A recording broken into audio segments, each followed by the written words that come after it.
Hello guys, welcome to our YouTube channel WBPSC question. তো বন্ধুরা, কেমন আছো? আশা করি নিশ্চয়ই সবাই ভালো আছো। এবং বন্ধুরা দেখো, আজ আমরা তোমাদের সামনে নিয়ে এসেছি WBPSC ক্লার্কশিপ টাইপিং টেস্ট সম্পর্কিত কিছু প্রশ্ন উত্তর, যা তোমরা আমাদের চ্যানেলে কমেন্ট বক্সে জানতে চেয়েছিলে। টাইপিং টেস্ট সম্পর্কিত 5টি প্রশ্নের উত্তর আজ আমরা তোমাদের সামনে তুলে ধরব, যা তোমাদের মন থেকে এই রিলেটেড সমস্ত ডাউট কাটাবে বলে আশা করা যায়। চলো ফার্স্ট কোশ্চেনে আসা যাক। প্রথম কোশ্চেন হলো যে টাইপিং টেস্টের স্পিড কত লাগবে। আমরা সকলে জানি যে ফর্ম ফিল আপের সময় ইংলিশ ওয়ার্ড যারা সিলেক্ট করেছিলে তাদের 20 ওয়ার্ড পার মিনিট, অর্থাৎ 1 মিনিটে 20টি ওয়ার্ড টাইপিং করতে হবে। এবং এই টেস্টে 10 মিনিট সময় থাকবে, যাতে তোমাদের 200টি ওয়ার্ড টাইপ করতে হবে। এবং যারা বাংলা শব্দ সিলেক্ট করেছিলে তাদের জন্য 10 ওয়ার্ড পার মিনিট, অর্থাৎ মিনিটে 10টি বাংলা শব্দ টাইপ করতে হবে। এবং 10 মিনিট সময় থাকবে, যেখানে তোমাকে 100টি শব্দ টাইপ করতে হবে। তবে তোমরা তোমাদের বাড়িতে প্র্যাকটিস করার সময় স্পিডের অন্তত 5 থেকে 10টি ওয়ার্ড আরও বেশি করার চেষ্টা করবে। তা তোমাদের মেন টেস্টে অনেক হেল্প করবে বলে আশা করা যায়। এবং যারা টেস্টে পাস হবে তাদের জবটি কনফার্ম। এবং এই স্পিডে 1 থেকে 2টি ওয়ার্ড কম হলে তাদের পাস করিয়ে দেবে আশা করি। এরপরে 2 নম্বর কোশ্চেন হলো যে অ্যাকিউরেসি কত থাকা দরকার। তো প্রথমেই তোমাদের বলে রাখি, অ্যাকিউরেসি ক্যাটাগরি ওয়াইজ কমে, অর্থাৎ জেনারেল ক্যাটাগরি ক্যান্ডিডেটদের অ্যাকিউরেসি রেট অনেকটা বেশি লাগে এবং রিজার্ভ ক্যাটাগরির ক্ষেত্রে এর পার্সেন্টেজ কিছুটা হলেও কমে। তবে বলবো আনরিজার্ভ ক্যাটাগরিতে যারা আছো তারা 95% অ্যাকিউরেসি রাখার চেষ্টা করো।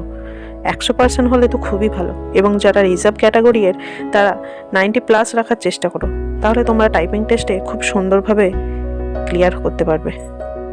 এর পরের কোশ্চেন, অর্থাৎ 3 নম্বর কোশ্চেন হলো যে টাইপিং টেস্ট হার্ড কপি না সফটওয়্যারে হবে।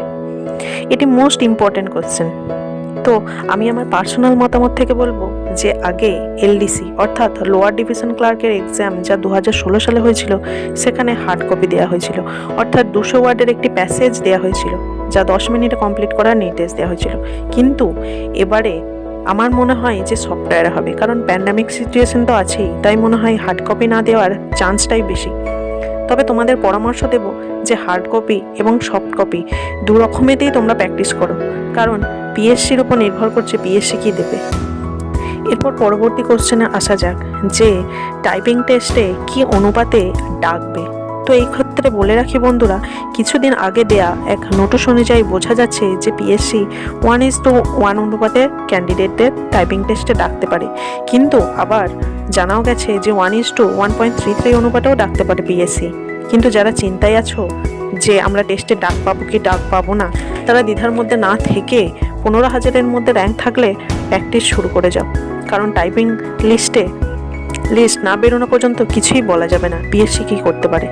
তাই টাইপিং টেস্টে ডাক পাবো কি পাবো না এই চিন্তায় না থেকে প্র্যাকটিস শুরু করে দাও।